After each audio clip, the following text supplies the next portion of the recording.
Welcome to Silver Nuts Garage, affectionately known as SNG.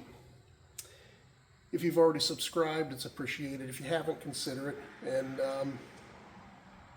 if you want to know, next time I make fun of my fat bastard buddy Jones, hit that notification bell, smash that buzzer, whatever you're supposed to do, and I think it lets you know what's going on. So we're getting ready to put the cams, the bolt-in cam, into my 91 Electraglide. It's 80 cubic inch Evolution engine.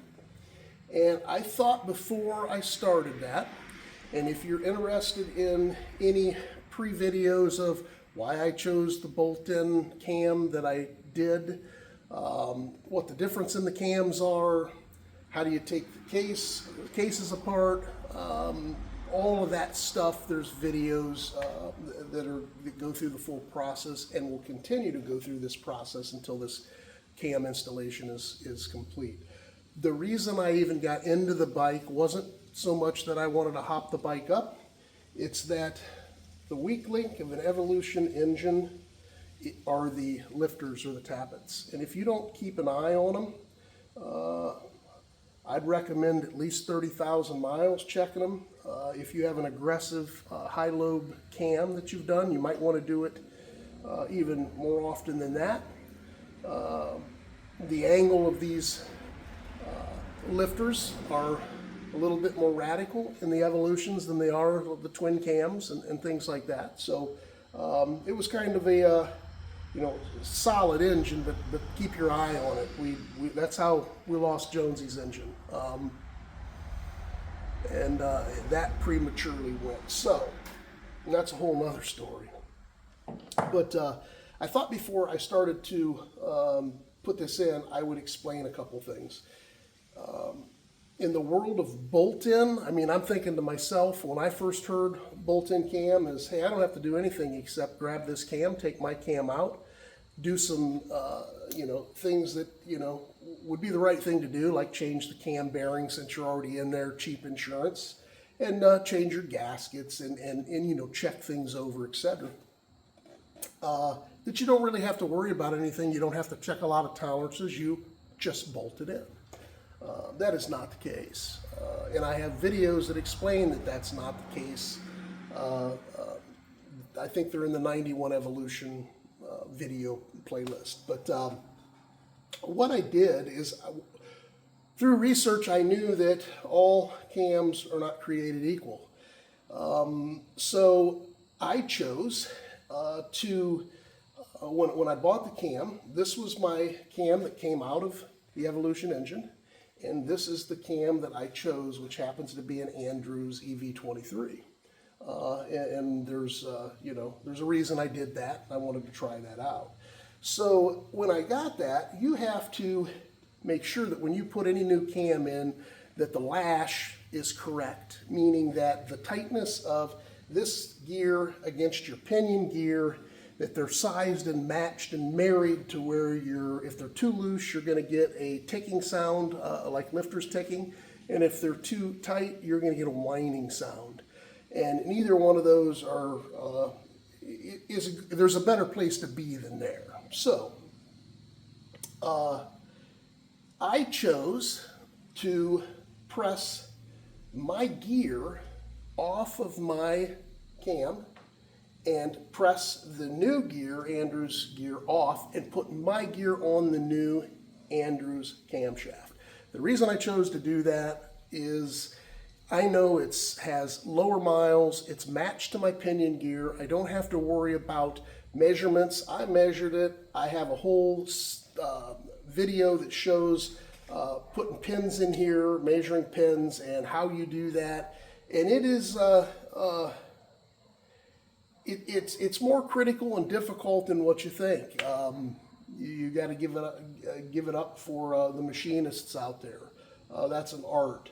So I felt I was in a better position to keep the married cam, since I knew it was good, it matched my pinion gear, and I thought it would save me a little bit of money, and I thought it would save me a little bit of time. And I'm curious to get your input to see what you would have done, but anyhow, that's what I did. So once I had that gear pressed on, I also know that all cams aren't the same length. And I thought, you know what? My cam here originally came with this, what they call a cam gear lock washer that sets in the back against your cam bearing. And then this cam slips into your cam bearing here. And then your cam cover goes over with your cam seal here, and there's a bushing here. And that is, your lash is the tightness of your end play here, and how your cam matches up with your pinion gear, which is another gear down here. Much smaller than this, but that's the deal. So I thought, okay, I took this off. I took a measuring tool, calipers, veneer calipers, I believe is the proper name of them, and I measured from the end of this cam to my actual cam gear right here. All right, and we're just going to keep with thousandths right now. I'm going to let you know that it landed on 45 thousandths. When so I'm going to set this at 45 thousandths real quick, or close to it. Okay, close enough. 45 thousandths. When I came to this one, and I went like this to check on the new Andrews cam with my pressed on cam gear, I got there and I wasn't touching. So I know that this was shorter. And if that's shorter, that means I'm going to need a shim. So not only am I going to need this lock washer in the back, I'm going to have to buy a certain thousandths shim to make sure that that I set the lash up properly, which will be in the next video after this one. So I thought, well, and you can buy these things in kits. You can buy a whole kit. You can buy them onesie twosie. You can buy a small kit.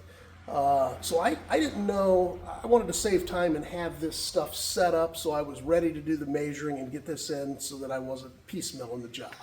So I didn't know what size shims that I needed to buy. So that's the reason I did the measurement.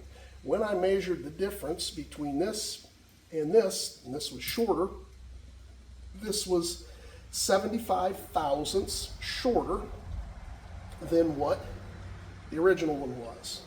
So I need at least a 75 thousandths shim. I think they come in 5,000 increments. So I ordered a 70,000, a 75,000, and 80,000, just in case my measurements are off, and once I get it in, they're pretty cheap. Get me two or three of them within the range that I knew that I would need to save me time. So I wanted to kind of save some people some time on that. This happens to be one of the shims.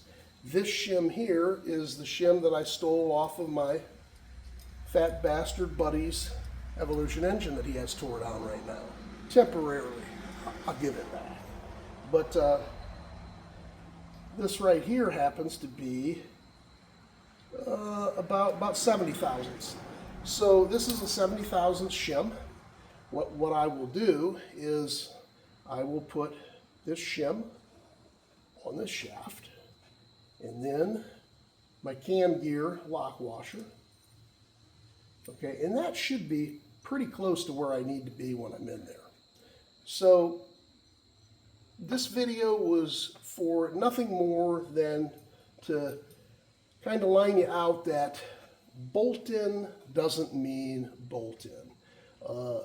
Not only does it mean check your gears, your pinion gear to your cam gear, and make sure that that's sized properly. You may have to shim and adjust the side-to-side play of this, as well as the lash. So there you go. If you see my fat bastard buddy Jones, tell him I said hi. I appreciate you watching. We're going to start, next video is going to be putting this thing together. So if you get a chance, punch that monkey in the throat, slap that bug, smash that bell, pat that poodle bug, whatever you're supposed to do. Enjoy your evening, and remember, if you ride him, wrench him, but only if you want to. Peace. Enjoy your evening.